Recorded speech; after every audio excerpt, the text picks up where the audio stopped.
हे दोस्तों, welcome back. तो आज के इस वीडियो में हम सीखेंगे जब भी हमारे कोई क्लोज टेबल्स आते हैं तो उसमें जो भी एरर्स आते हैं उसके लिए हम कौन कौन से चेक अप्लाइड करते हैं, एंगुलर के लिए भी और लीनियर मेजरमेंट्स के लिए भी।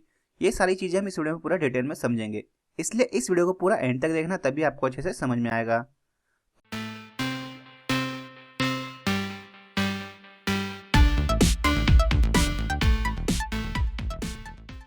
तो अभी हम इस वीडियो को कंटिन्यू करते हैं और सबसे पहले हम देखते हैं कि जब भी हम क्लोज ट्रेवर्स को प्लॉट आउट करेंगे तो उसमें कितने टाइप के एरर इन्वॉल्व होते हैं।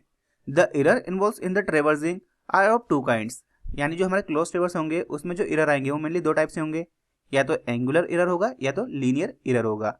अब जो एंगुलर एरर होगा उसे हम कैसे चेक करेंगे और जो लीनियर एरर आएगा उसे हम कैसे चेक करेंगे वो भी हम देख लेते हैं। तो फर्स्ट हम समझ लेते हैं एंगुलर्स के लिए। The following are the checks for the angular works, यानी जो हमारे एंगुलर मेजरमेंट्स आएंगे या एंगुलर जो हमारे वर्क्स होंगे उसके लिए हम कौन कौन से चेक अप्लाई करके देखेंगे कि जो एंगुलर मेजरमेंट है वो एकदम सही है या नहीं। तो फर्स्ट चेक क्या होगा हमारा, ट्रेवर्स बाय इंक्लूडेड एंगल्स, यानी जो हमारे इंक्लूडेड एंगल्स होंगे उनके लिए हम कैसे चेक अप्लाई करेंगे। तो हमारे इंक्लूडेड एंगल भी हमारे दो टाइप से होते हैं, इंटीरियर इंक्लूडेड एंगल और एक्सटीरियर इंक्लूडेड एंगल। तो इंटीरियर इंक्लूडेड एंगल का चेक तो आपको ऑलरेडी पता है, लेकिन एक्सटीरियर का आपको नहीं पता है, तो वो वाला हम इस वीडियो में समझ लेते हैं।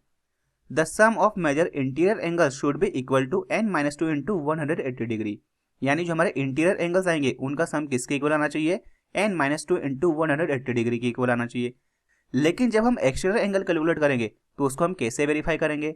तो एक्सटीरियर एंगल के लिए भी सेम यही फार्मूला यूज होता है, बस माइनस को क्या रिप्लेस कर लेता है, प्लस रिप्लेस कर लेता है। The sum of measure exterior angle should be equal to n+2 into 180 degree, यानी जो हमारे एक्सटीरियर एंगल आएंगे उनका सम किसके इक्वल आना चाहिए, n+2 इंटू 180 डिग्री के इक्वल आना चाहिए।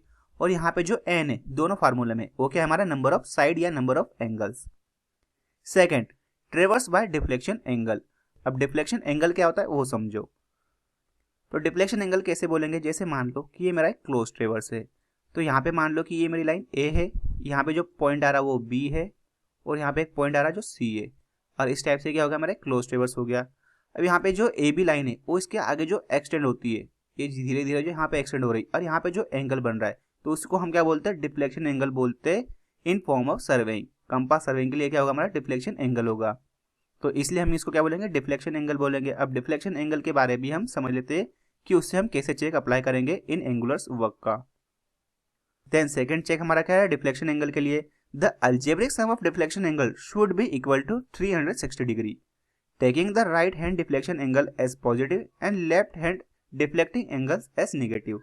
तो जो हमारे डिफ्लेक्शन एंगल आएंगे उनका सम कितना आना चाहिए, टोटल सारे डिफ्लेक्शन एंगल का सम 360 डिग्री आना चाहिए।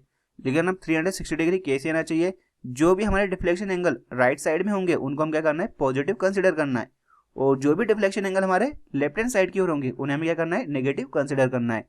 देन हम क्या करेंगे, इन सभी का सम निकालेंगे जो कि किसके इक्वल आना चाहिए, 360 डिग्री के इक्वल आना चाहिए। तो ये आ गया हमारा सेकंड चेक।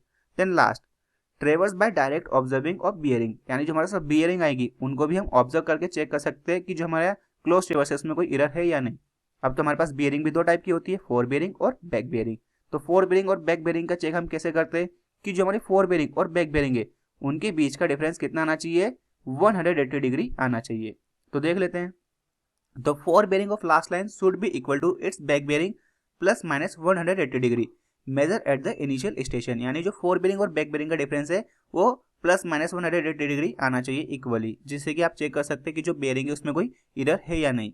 लेकिन बियरिंग की चेक के लिए आपको क्या करना है, जो हमारी लास्ट लाइन है उसकी fore bearing should be equal to its back bearing plus minus, यानी उसकी जो बियरिंग है उसमें प्लस 180 करने के बाद या माइनस 180 करने के बाद जो हमारा इनिशियल स्टेशन है उसकी बैक बियरिंग के इक्वल आनी चाहिए।